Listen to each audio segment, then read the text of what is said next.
Ha barach ceilte in die sábhailteach ráid na ddíreach saoinichin ráid.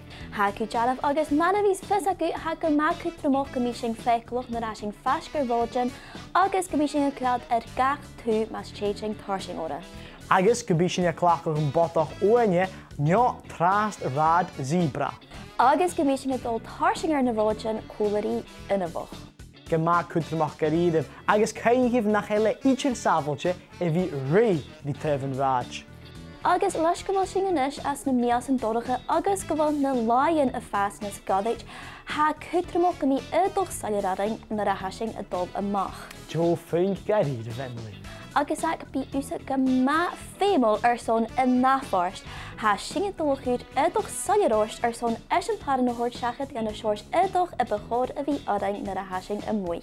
Ceart na ha? Dí ha go Thoiseach ha seacha thaimhis acu. Seacha thaimhis.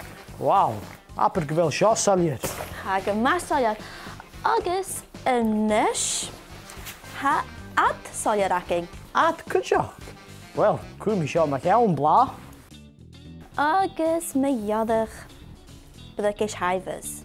Bricis? Inéimiad seo chuir orm. Féimi am ar son go míú sábhailt. Ceart. Nach eile sé dul a chuir cáláist. Chaneal tíide acu. Seo ga bhinis, flicks.